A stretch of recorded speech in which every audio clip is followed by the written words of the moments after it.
So picture this. You've got a student that's really eager to learn, ready to dive into an unpaid work experience role within your company. They get valuable experience, and you, on the other hand, get some extra hands on deck. Now, this sounds like a perfect deal, right? But before you pat yourself on the back, ask yourself, is this arrangement actually compliant? So stick around because today we're going to explore the fine line between legitimate unpaid work experience and what could unintentionally become an employment relationship. So let's make sure that your business stays on the right side of compliance. So unpaid internships and work experience can be an excellent way to provide students with practical skills, but only, of course, if they're done correctly. The Australian legal framework is actually quite clear on this. Unpaid work is permissible only under specific conditions, and this includes the absence of an employment relationship when this arrangement is part of a student or a vocational placement. Now, vocational placements are structured, formal work arrangements that are required as part of an educational course. Now, they're designed to bridge the gap between study and work, and of course, the end result is helping students to gain the skills that they need to be successful in their future careers. Now, this begs the question, how do you ensure that your unpaid work arrangement is legitimate? So let's break down the key criteria. Well, first, there must be a formal placement agreement. Now, this, to be clear, isn't just a handshake deal. There should be a documented arrangement issued by the educational institution.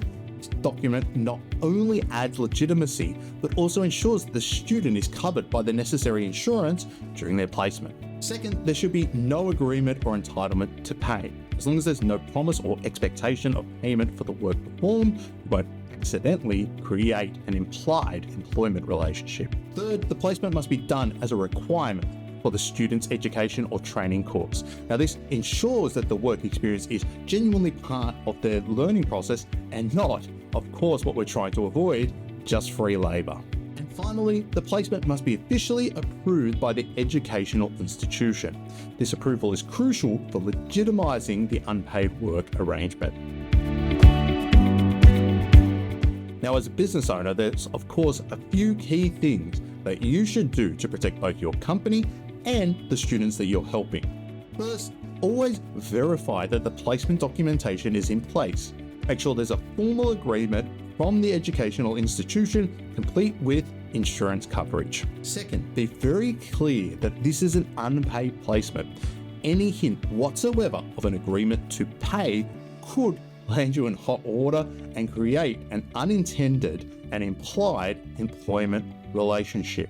Third, confirm that the unpaid work experience aligns with the course requirements. This is going to help to ensure that the placement is both legitimate and, of course, don't forget the other side of the equation, beneficial for the student. And finally, always double check that the placement is explicitly approved with the relevant educational or training institution.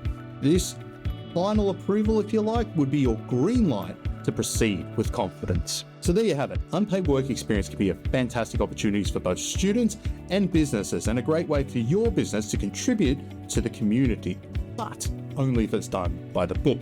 Make sure you follow these guidelines and keep your business compliant and help the next generation step confidently into the workforce.